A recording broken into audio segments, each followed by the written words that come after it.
Hello everyone and welcome back. In today's video, we will see different tools used for coding HTML pages. The first one is Notepad. You don't need a fancy code editor for coding HTML pages. You can simply use the Notepad application. So, for example, this is where you want your HTML file. Just right click, new, and text document. Let's say index. Open it, add some HTML code.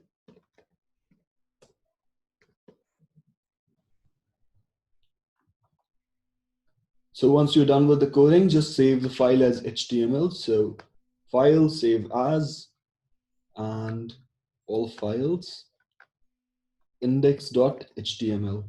Save it, go back to your folder. Now, as you can see, we've got an HTML file here. And when you double click, it opens in your browser as an HTML file, codepen.io. So you can visit this link, https://codepen.io. This is one of my favorite options.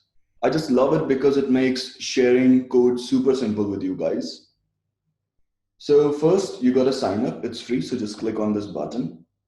So you can sign up either using your social accounts or using your email. Well, I already have an account, so I'll just click on this login button.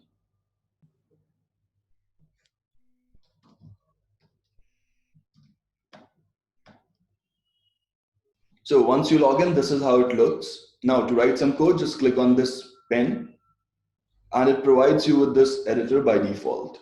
So just bring down CSS and JS. So to write some HTML code, you can simply write it here. This is my paragraph. Or if you want to add a heading, so you can simply do it like this.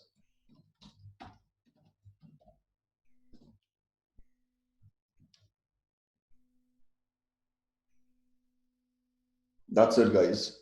And now if you want to share this pen with someone, just copy this URL and share it. It's as simple as that. All right. So moving on to the next option, which is Visual Studio Code. So you can just click on this button if you want to download it for Windows. And if you want to download it for Mac or Linux, you can select these other options. So I'm gonna just go ahead with this one because I'm running a Windows OS. Okay, so the file is downloaded. Let's install it. Hit the next button. Accept the agreement. Let's hit the next button. And just select whatever location you want, wherever you want it to get installed. But I'm just gonna go ahead with this default location. Next. Create a desktop icon. And next. And click the install button. It's installing, so let's wait. All right, let's click on the finish button. And because this checkbox is checked, so it will launch a VS Code. So when you open it, this is how it should look. To open existing files, just click on this file and say open folder. Just select a folder or file, whatever you want to open. And if you see this Explorer, you can see your files here. The cool thing about Visual Studio Code is that it provides you with tons of extensions. One super cool extension is Live Server. It's perfect for small HTML, CSS projects. What it does is it creates a local server for your project. So every time you save your file, it gets reflected in the browser. It saves lots of time, trust me. You can install the extension here. Just click on this extension widget. Search for the extension over here, Live Server. Just select this option and you should get an install button over here. So I've already installed it, so it's not showing me that button.